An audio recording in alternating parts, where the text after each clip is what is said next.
కదా. గడిచిన కాలం అంతా కూడా దేవుని యొక్క కృపలో ఆయన రెక్కల చాటున భద్రపరిచి మనలందరినీ కూడా క్షేమంగా ఉంచిన ఈ స్థలంలో మనం నిలబడి మనం ఆరాధిస్తున్నాం, వాక్యం వింటున్నామంటే, ఇంకా క్షేమంగా ఉన్నామంటే దేవుని యొక్క కృప. కాబట్టి మొదటగా ఈ యొక్క నూతన దినాన్ని, ఈ విశ్రాంతి దినాన్ని దయచేసినటువంటి దేవాది దేవునికి మొదటిగా వందనాలు తెలియజేస్తున్నాను. కూడి వచ్చిన మీ అందరికీ కూడా, సహోదరులందరికీ కూడా వందనాలు. అందరూ క్షేమంగా ఉన్నారని ఆశిస్తున్నాను. అందరూ క్షేమంగా ఉన్నారండి? ఉన్నారా? ఈరోజు దేవుని యొక్క మాటలు మనం కొన్ని నిమిషాలు మనం మీతో పంచుకోవాలని ఆశిస్తున్నాను. దేవుని యొక్క మాటలను మనం వినుటలో ఆనందం ఉంది, వినుట వలన విశ్వాసం కూడా కలుగుతుందంట. హల్లెలూయా! విశ్వాసము కలుగుతుంది. అయితే మనం చాలా సంవత్సరాల నుండి వాక్యం వింటున్నాం. మీలో విశ్వాసం ఎప్పుడైనా కలిగిందా? ఇది దేవుడు జరుగుతుంది అని దేవుడు ఎక్కడో నా ద్వారాను, ఇంకెవరి ద్వారాను, ఏ పాస్టర్ గారి ద్వారాను మాట్లాడాడు. మీరు విశ్వాసం ఉంచారా? ఎప్పుడైనా మీ జీవితంలో ఏదైనా జరిగిందా? ఖచ్చితంగా మనం విశ్వాసం ఉంచితే మన జీవితంలో కార్యం జరుగుతుంది. హల్లెలూయా! హల్లెలూయా! కాబట్టి ఈరోజు నేను దేవుని యొక్క మాటల మీద పంచుకుంటున్నాను. ఎందుకంటే మనం చాలాసార్లు దేవుని వాక్యం వింటాం, అంత వాక్యం చెప్పాలా అని అనుకుంటాం. కానీ అసలైంది ఏంటి? ఎంత ప్రార్థన చేసినా ఏంటంట, మనం ఎంత ప్రార్థన చేసినా, ఎంత ఆరాధన చేసినా, ఎన్ని పాటలు పాడినా మనకి ముఖ్యముగా కావాల్సింది ఏంటి? వాక్యాహారం. ఉదయకాల సమయంలో మీరు ఏం చేస్తారు? టిఫిన్ చేస్తారు. మధ్యాహ్నం భోజనం చేయకుండా ఉంటారా? రాత్రి చేయకుండా ఉంటారా? చేస్తారు. ఎందుకంటే నీ దేహానికి ఏం కావాలి? ఆహారము, బలము కావాలి. కాబట్టి నీ దేహానికే బలము కావాలనుకున్నప్పుడు, నీ దేహానికి శక్తి కావాలనుకున్నప్పుడు నువ్వేం చేస్తున్నావు? టిఫిన్ చేస్తావు. తర్వాత మనం టిఫిన్ చేసిన తర్వాత మధ్యాహ్నం భోజనం చేసి మరలా సాయంత్రం కూడా ఏదో టీయో టిఫిన్ ఏదో చేస్తాం. అవునా? ఈ రకాలుగా మనం మన యొక్క దేహానికి బలం తెచ్చుకున్నప్పుడు మనం ఆహారాన్ని తీసుకుంటూ ఉంటాం. కానీ ఆత్మకు ఆకలేస్తుందా? వేస్తుంది. ఆత్మకు ఆహారము కావాలి. ఆత్మకు ఆకలి ఉంటుంది. ఆత్మకు ఆకలి లేకపోతే అది చచ్చిన ఆత్మతో సమానం. అర్థమవుతుందా మీకు? దానిలో చలనం లేదు.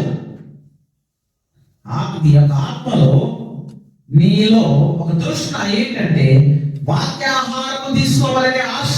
ఆ తృష్ణ నీలో లేకపోతే అది చలనం లేని ఆత్మ, ఆకలి లేని ఆత్మ. ఆకలి లేని ఆత్మ ఎలా ఉంటుందంట? అస్థిపంజరం వల్లే ఉండదు. అస్థిపంజరంలో మనం ఉన్నాయి. శరీరం లేదండి, ఈ శరీరం లేదు. ఈ శరీరం లేకుండా ఎంత ఆహారం తీసుకున్నా సరే ఏమవుతుంది? అస్థిపంజరాల్లో ఉంటే బయటకు వెళ్తుంది. అవునా?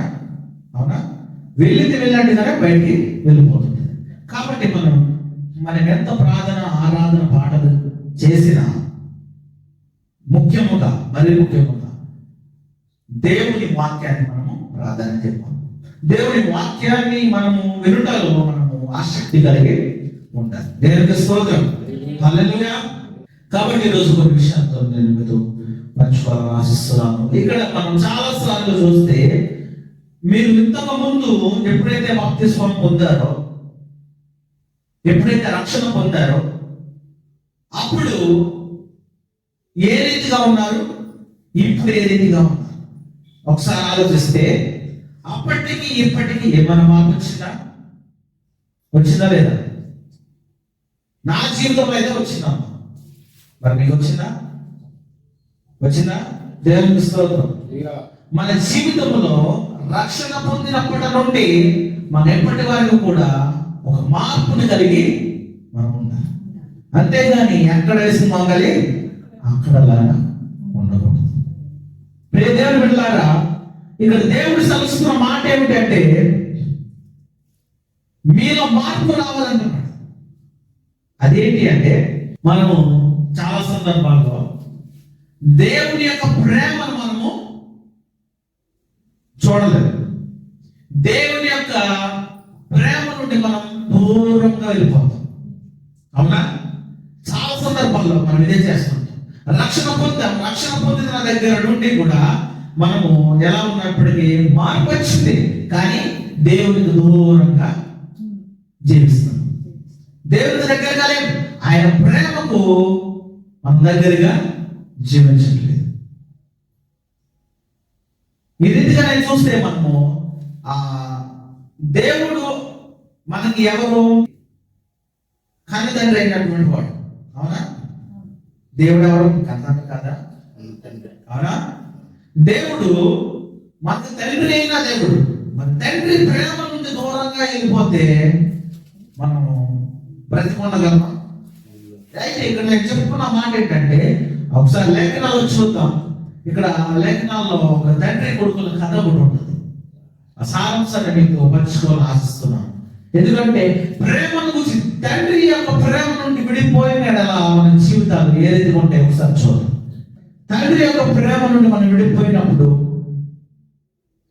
ఏ రీతిగా మన జీవితం ఉంటుంది, మరలా దేవుని అంతకు వచ్చినప్పుడు ఏ రీతిగా ఉంటుందో చూద్దాం ఒకసారి.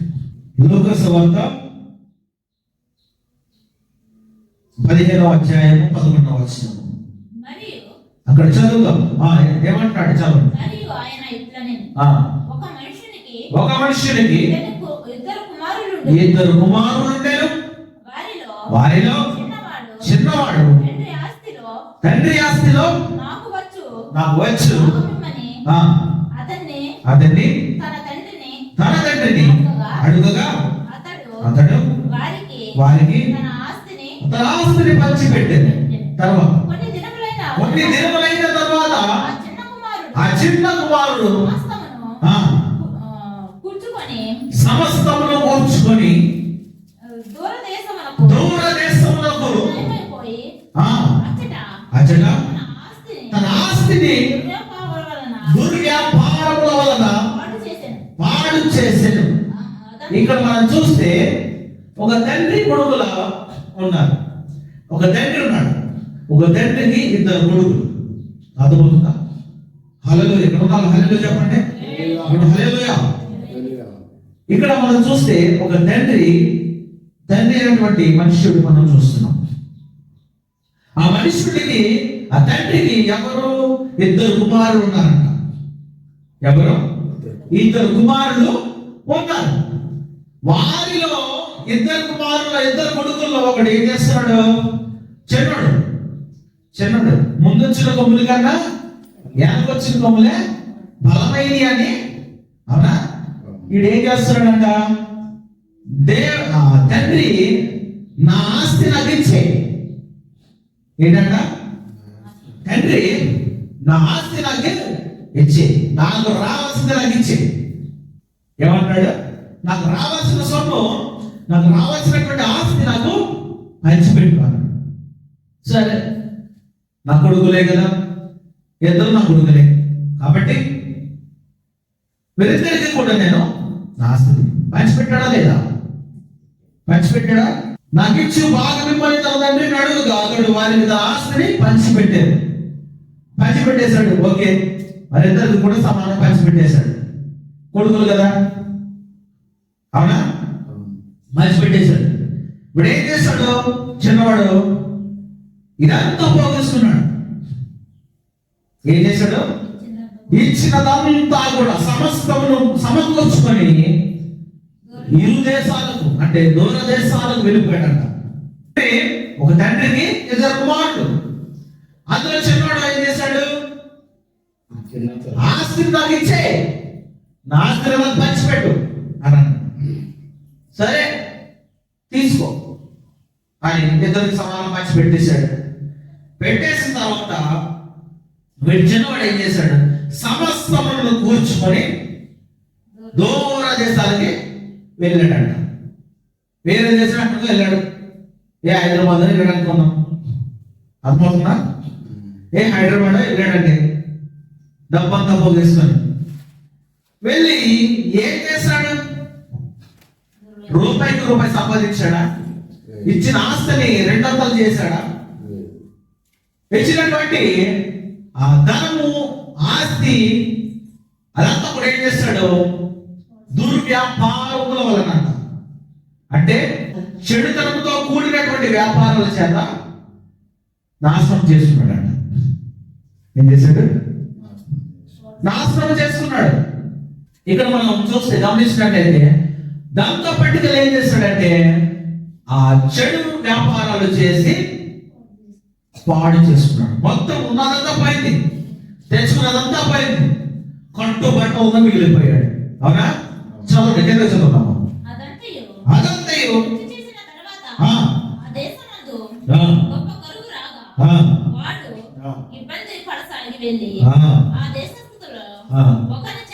ఒకటి చేత పనివాడుగా చేరాడు. ఓకేనా? ఇక్కడ తెచ్చిందంతా అయిపోయింది. ఓకేనా? అర్థమవుతుందా? శ్రద్ధగా ఉన్నాను. తెచ్చిందంతా అయిపోయింది, ఇంకా డబ్బులు లేవు. సర్లే ఏదో పని చేసుకుందాం అనుకున్నా ఆ దేశంలో ఏమొచ్చిందంట? కరువు వచ్చిందంట. కరువు వచ్చింది. ఏ పని చేసుకుంటం లేదు ఇంకా. అయితే ఎవరో ఒక మహానుభావుడి దగ్గర పనిలో చేరాడు. అవునా? చదువు. అతడు బంధువులను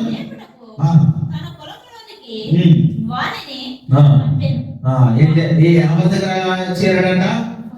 ఎవరి దగ్గర చేరాడు? ఆఖరికి వీడు తెచ్చుకున్నటువంటి ధనం అయిపోయింది. తింటకి తిండి లేదు, వంటకి ఇల్లు లేదు, కట్టుకుంటకి బట్టలు లేదు.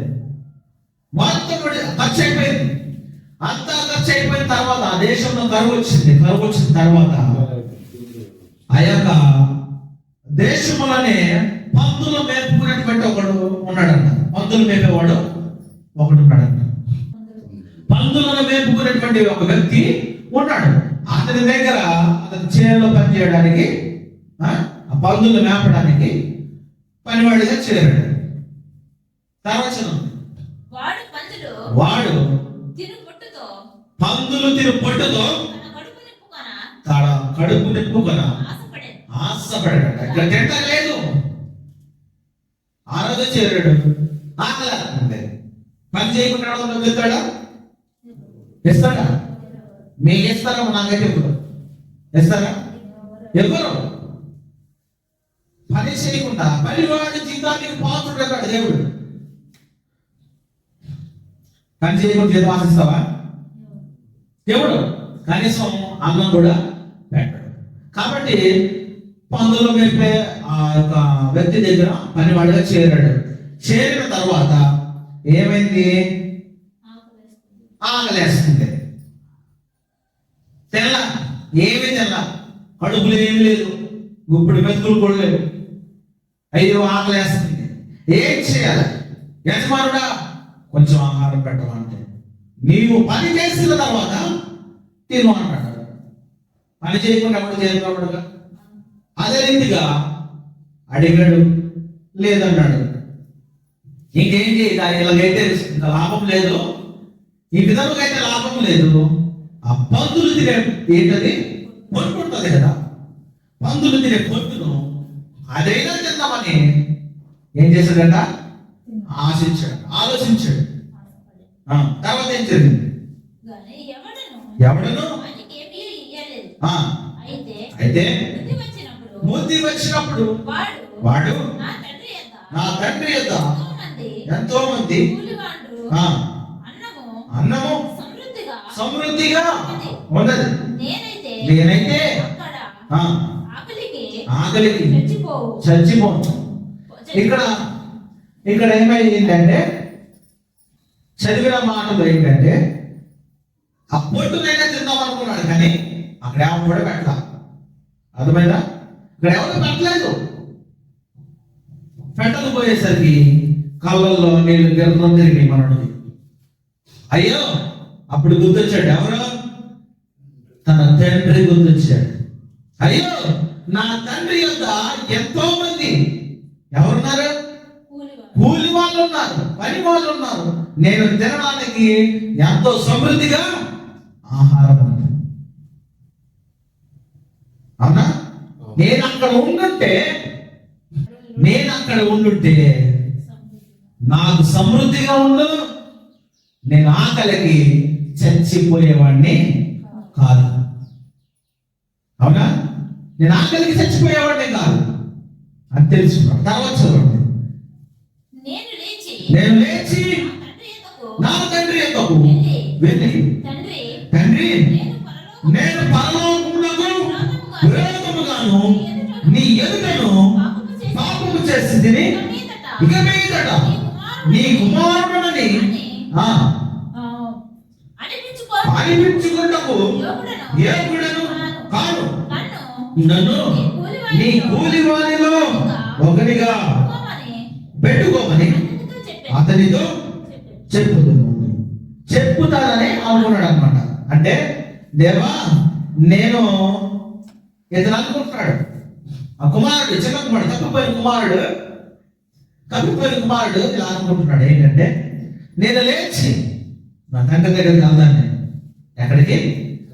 నా తండ్రి దగ్గరికి వెళ్తాను. నేను వెళ్ళి ఆయన దగ్గర నేను ఏమంటానంటే, తండ్రి, నేను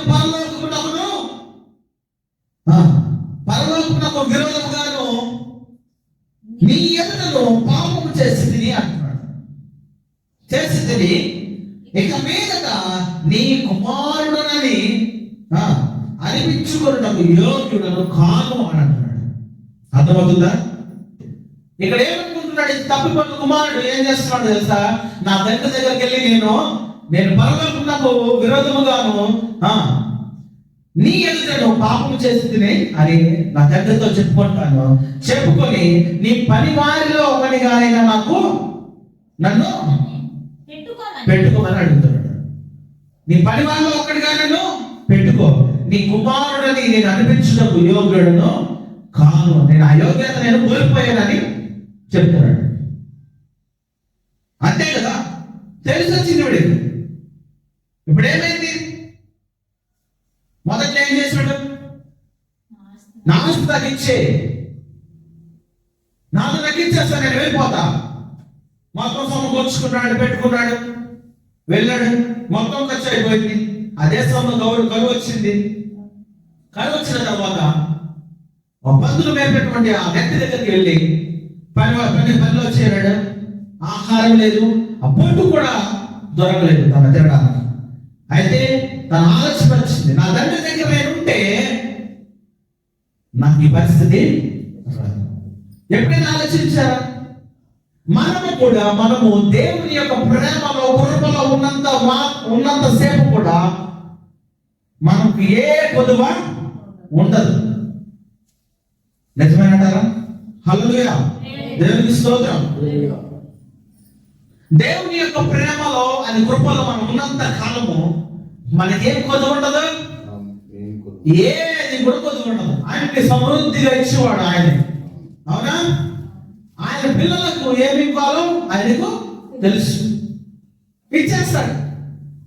ఒక్కసారి నువ్వు దేవుని యొక్క ప్రేమ నుండి, దేవుని నుండి నువ్వు విడిపోతే, బయటికి వెళ్ళిపోతే నీ జీవితం ఏమైపోతుందో చూస్తున్నారు కదా. తప్పిపోయిన కుమారుడు ఏమైపోయాడు? ఆఖరికి తినడానికి పొట్టు కూడా దొరకలేదంట. అతనికి పొట్టు కూడా దొరకలేదు. మనము మంచినీళ్ళ దొరికితే మనకి మంచినీళ్ళ దొరుకుతాయా? దొరకవు. ఎందుకంటే దేవుడు తనని కాదన్న వారిని కాదని విడిచిపెట్టి వెళ్ళిపోయావు. అది ఆయన తప్పు కాదు. దేవుని విడిచి వెళ్ళిపోయింది నువ్వే. తప్పు నీలో ఉంచుకొని దేవుని అంటావా? నీ తప్పు తెలుసుకొని తిరిగి రావాలి. వస్తున్నాడా ఆ కుమారుడు మరలా ఏం చేస్తున్నాడు? అయ్యో నీకు తప్పని మొత్తం నీకేదైనా శ్రమ వచ్చాక ఏమవుతుందో తెలుసా? దేవుడు గుర్తొస్తాడు. ప్రియదేవుడిలాగా నేను స్పష్టముగా చెప్తున్నా, దయచేసి దేవుని యొక్క ప్రేమ కృప మన దగ్గర ఉన్నంత వరకు కూడా మనకి ఏ కొదువ ఉండదు. దేవుడి నుండి నువ్వు ఎప్పుడైతే సపరేట్ అవుతావో, విడిపోతావో, నీ సొంత ఆలోచనలు, నీ నిర్ణయాలు తీసుకొని నువ్వు వెళ్తావో, అప్పుడేమవుతుందంటే నీకు కరువు వస్తుంది, కష్టం వస్తుంది, ఇబ్బందులు వస్తాయి, శ్రమలు వస్తాయి. అప్పుడు నువ్వు తెలుసుకుంటావు, అయ్యో నా దేవుడి దగ్గర ఉన్నంతసేపు నాకు ఏ గొడవ లేదు. నేను నిజంగా పాపం చేశాను, నేను తప్పు చేశాను, నేను ఎవరిని కాదు దేవా. అవునా? ఆ మాట వస్తుందా? హృదయం వస్తుందా? ఆ పశ్చాత్తాపం నీలో వస్తుందా? వస్తుంది. నీకు ఆ కష్టం వచ్చినప్పుడు, ఆ బాధ వచ్చినప్పుడు, ఆ శ్రమ వచ్చినప్పుడు ఖచ్చితంగా నువ్వు దేవుని వైపు తిరిగి చూస్తావు.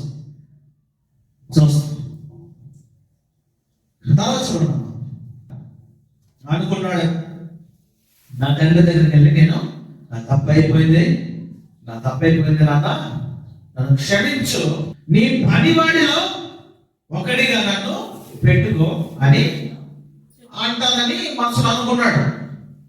చెప్దాం నాన్నగారికి వెళ్ళి, నాన్న తప్పు అయిపోయింది నాన్న, నేను నీ పనివాడిలో ఒకడుగా ఉంటాను, నన్ను క్షమించు అని ఏదో చెప్దాంలే అని అనుకున్నాడు. అవునా? అనుకున్నాడు. లేచి వెళ్తున్నాడు, తండ్రి దగ్గరికి వెళ్తున్నాడు. ఓకేనా? వెళ్తున్నాడు. చదవండి. వాడింకా దూరముగా ఉండగానే తండ్రి వారిని చూచి కనికరపడి పరిగెత్తి వారి మెడ మీద పడి ముద్దు పెట్టుకొని అప్పుడు కుమారుడు అతనితో, తండ్రి పరలోకమునకును విరోధముగాను నీ ఎదుట పాపం చేశానని చెప్తున్నాడు. నన్ను క్షమించని తండ్రితో అంటున్నాడు. అంత దూరంలో ఉన్నాడు కొడుకు, వస్తున్నాడు, తెలుసుకున్నాడు, తప్పు తెలుసుకున్నాడు, పశ్చాత్తాపడ్డాడు, తిరిగి వస్తున్నాడు. తండ్రి, మనం ఈ రోజున ఎవరైనా విరోధులను చూస్తే అక్కడే చాలా వెళ్ళిపోతాం. అవునా? మన శత్రువులను చూస్తే అక్కడ నుండి అలాగా వెళ్ళిపోతాం. కానీ ఇంట్లో వాళ్ళనే సరే, కుటుంబ సభ్యులైనా సరే, విరోధం అయితే అలా చూస్తూనే వెళ్ళిపోతాం. ఇక్కడ దేవుడు ఏమంటున్నాడు? అదే దేవుని మాట ఏం చదువుతుందంటే, తన కుమారుడు ఇంకా దూరముగా ఉండగానే ఆ తండ్రి చూసి అంట అతని మీద కనికరపడ్డాడు. ఏం పడ్డాడు? కనికరపడి వెళ్ళి వెంటనే హత్తుకున్నాడు, వెంటనే కౌగిలించుకున్నాడు. అవునా? మన పిల్లల్ని చాలా కాలం తర్వాత చూస్తే ఎలా అనిపిస్తుంది? వెంటనే వాళ్ళని పట్టుకుని ముద్దాడాలనిపిస్తుంది. అవునా? ఇదే రీతిగా తన తప్పు తెలుసుకొని పశ్చాత్తాపడి తిరిగి వస్తున్న కుమారుడిని చూసి తననేమనగా ముందుగా, నువ్వు ఎందుకు వెళ్ళావు? నేను నా మాట అనుకుంటూ వెళ్ళావు కదా, ఇప్పుడు ఏమైంది అని అనలేదు. నీ బాధ జరిగిందా, బాగా అయిందా అని అనలేదు. నువ్వు నా ఇంటికి రావద్దు అనే మాట అనలేదు. నువ్వు నాతో మాట్లాడద్దు అనే మాట. దూరముగా ఉండగానే తండ్రి ఏం చేశానంట? అతనిపై కనికరపడి మేడ మీద ముద్దు పెట్టి కౌగిలించుకొని హత్తుకున్నాడు. దేవునికి స్తోత్రం. హల్లెలూయా. ఇక మీదట అనిపించుకున్నకు నేను యోగ్యుని కాను. తండ్రి తన దాసులను చూచి ప్రశస్త వస్త్రములను త్వరగా తెచ్చి దేవునికి స్తోత్రం. హల్లెలూయా. చూసారా? దేవుడి నుంచి విడిపోయినాం, వెళ్ళిపోయావు. వెళ్ళినప్పుడు నీకు అన్ని కష్టాలే, అవునా? నీకు అన్ని శోధనలే. తినడానికి తింటున్నట్లేదు, కట్టుకుంటా బట్టలు ఉండట్లేదు, మనశ్శాంతి లేదు, నిద్ర లేదు, సుఖం లేదు, సంతోషం లేదు, సమాధానం లేదు. కానీ ఇవన్నీ ఎందుకు వచ్చినాయి తెలుసా? నీ తండ్రి ప్రేమ నుండి నువ్వేమైపోయావు? దూరం అయిపోయావు, అవునా? నీ తండ్రి ప్రేమ నుండి నువ్వు దూరం అయిపోయావు. నువ్వు దూరం అయిపోతే నీకేమైంది? నీ పరిస్థితి ఏమైంది? నీ కాపరి లేకపోతే ఏమైంది నీ పరిస్థితి? అల్లకల్లోలం అయిపోయింది. నీ జీవితం తాగిందులుగా అయిపోయింది. మనం చూస్తే ఇక్కడ మన జీవితాల్లో కూడా మనం అలానే ఎలా అంటే దేవుడు మనకు ఒక మంచి ఆశ్రయం ఇచ్చాడు. ఒక ఉన్నతమైన ప్రేమ పైన మనల్ని ప్రేమిస్తూ ఆయన కృపా కాపుదలలో మనల్ని కాచి కాపాడుచున్నాం, అవునా? మరి మనం ఈ రోజున మనం కూడా ఒకసారి పరిశీలన చేసుకోవాలి. ఒకసారి ఆలోచించండి. దేవుడికి దూరంగా ఉన్నారని, దేవుడికి దూరంగా జీవిస్తున్నారని. దేవుడికి దూరంగా ఉంటే నువ్వేం చేయలేవు, అర్థమవుతుందా? దేవుడికి నువ్వు దూరంగా ఉండి ఏమీ చేయలేవు. నీ తప్పు నువ్వు తెలుసుకొని మరలా పశ్చాత్తాపడి నువ్వు తిరిగి వస్తావు. ఏమైంది? తన కొడుకు తిరిగి తప్పును తెలుసుకొని తిరిగి వస్తున్నాడు అని చూసి తండ్రి ఏం చేస్తున్నాడు? వెంటనే కనికరపడ్డాడు. ఎవరి మీద? కుమారుడి మీద కనికరపడి వెంటనే తను హత్తుకుని ముద్దాడి, ఎవరక్కడ ప్రశస్త వస్త్రములను తండి, ఉంగరాలు తండి, నా బిడ్డకు అన్ని తొడిగించండి అని గొప్పగా విధి చేశాడు. ఏం చేశాడు? గొప్పగా పెట్టి పాదములకు చెప్పులు తొడిగించుడి, కొవ్విన పశువును తెచ్చి వధించుడు అంటాడు. చూసారా? ఇంకెంటనే కుమారుడు వచ్చాడు, ఆనందం హత్తుకుంటాడు. వెంటనే ఆ చిరిగిపోయిన బట్టల్ని, మురికి జీవితాల్లో ఉన్నటువంటి ఆ మురికిని తీసేసి వెంటనే ప్రశస్తమైన వస్త్రములు ఇచ్చి ఉంగరమును కూడా చేసి పాదములకు చెప్పులు తొడిగి ఒక కొవ్విన దూడను కొయ్యండి, దేవునికి స్తోత్రం. మనం తిని సంతోషపడదాం అని అంటారు. ఇప్పుడు ఈ సంతోషం దేనికి? తప్పిపోయినటువంటి కుమారుడు దేవుని ప్రేమ నుండి, తండ్రి ప్రేమ నుండి తప్పిపోయిన కుమారుడు తిరిగి వచ్చినందుగా. అవునేనా? అవును కదా? తప్పిపోయినటువంటి ప్రేమ నుండి వెళ్ళిపోయినటువంటి కుమారుడు మరలా తన తప్పును తెలుసుకొని పశ్చాత్తాపడి తిరిగి వచ్చినటువంటి ఆ కుమారుడు వచ్చాడని ఈ సంతోషంతో పండుగ చేస్తున్నాడు అంట తండ్రి. ఈ రోజు ఆలోచించండి ప్రియబిడ్డలారా, బిడ్డలారా, ఒకసారి ఆలోచించండి. మనము దేవుని నుండి ఇంతకాలం మనం జీవించాం. ఈ 2023 సంవత్సరం వరకు కూడా మనం బ్రతుకున్నాం. ఒకసారి ఆలోచించండి. నూతన సంవత్సరాలకి ఇంకొక 10 రోజుల్లో వెళ్ళిపోతాం. ఇకనైనా మనం ఏం చేయాలి? దేవునికి దగ్గరగా జీవించాలి. నీ దేవాది దేవుడు, నీ తండ్రి అయిన దేవునికి నువ్వు దగ్గరగా ఎలా ఉండాలి? దగ్గరగా జీవించాలి.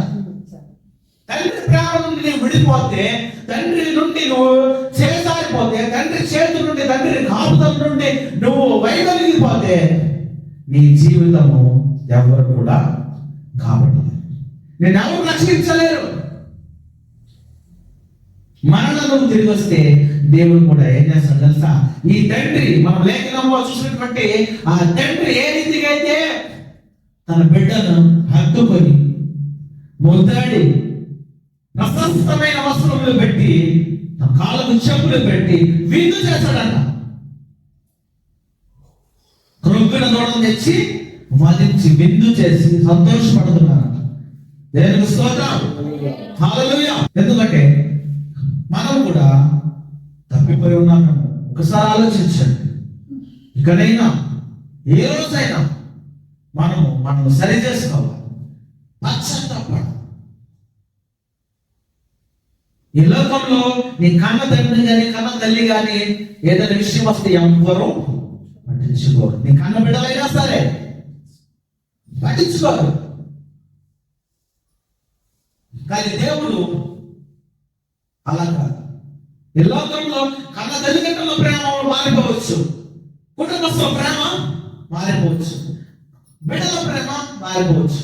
కానీ నీ పరమ తండ్రి ప్రేమ ఎన్నటికీ మారదు. మారుతుందా? మారదు.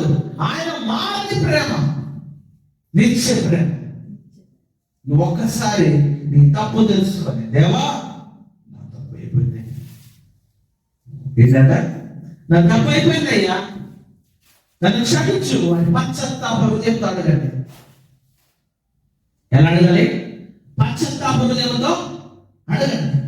ఈ కళ్ళలో వచ్చేటువంటి కన్నీరు చూడండి, కళ్ళలో వచ్చే కన్నీరు ఉంటుంది చూడండి.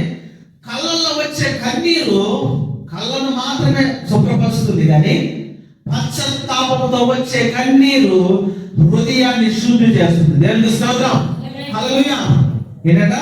కళ్ళల్లో వచ్చే కన్నీరు నీ కళ్ళను మాత్రమే, నీ కన్నీరు నీ కన్నులను మాత్రమే శుభ్రపరుస్తుంది, కానీ పశ్చాత్తాపంతో కూడినటువంటి కన్నీళ్లు నీ హృదయమును శుద్ధీకరిస్తాయి, నీ హృదయమును శుభ్రపరుస్తాయి. అటువంటి శుద్ధమైన హృదయం దేవుడు కావాలంటాడు. దేవునికి స్తోత్రం, హల్లెలూయా. కాబట్టి మనమందరము కూడా ఇకనైనా దేవుడి నుండి, దేవుడి ప్రేమ నుండి ఎంతకాలం మనం దూరంగా ఉండొచ్చు. మిమ్మల్ని మీరు పరిశీలించుకోండి, ఒకసారి ఆలోచించుకోండి. మీ తప్పైతే దేవుడి నుండి మీరు దూరంగా ఉంటే, తప్పిపోయినటువంటి కుమారుడు ఏ రీతిలో తిరిగి వచ్చాడో ఆ రీతిలో మరలా ఎక్కడికి రావాలి? దేవుని యొక్కకి తిరిగి రావాలి. నువ్వు తిరిగి వస్తే నేను గట్టిగా హత్తుకుంటాడు దేవుడు, నిన్ను ధైర్యపరుస్తాడు, నిన్ను ముద్దాడుతాడు, నిన్ను మరలా ప్రశస్తమైన స్థానంలో నిలబడతాడు. దేవునికి స్తోత్రం కలుగును గాక, హల్లెలూయా. అర్థమైంది కదమ్మా? అర్థమైందని చెప్పిన మనము దేవుని ప్రేమ నుండి తొలగిపోకూడదు, దేవునికి దూరంగా ఉండకూడదు. అలా ఉంటే మనము జీవించాం, మన బ్రతుకులు తలకిందులుగా అయిపోతుంది. కాబట్టి ఈ మాటలన్నీ కూడా మీ హృదయాలు భద్రపరచుకోండి.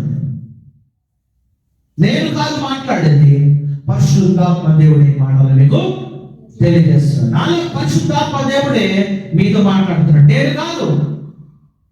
నేను అల్పుడను, నేను అయోగ్యుడు, ఏ మాత్రము కూడా సరిపోయే వాడిని కాదు. కాబట్టి మనందరము కూడా దేవునికి దగ్గరగా ఉండాలని, మనందరం కూడా దేవునికి దగ్గరగా ఉండాలని ఆశిస్తూ ఈ యొక్క లేఖన భాగాన్ని అలాగే విన్న మీకును కూడా దేవుడు ప్రేమ నిరంతరముగా దయచేయును గాక.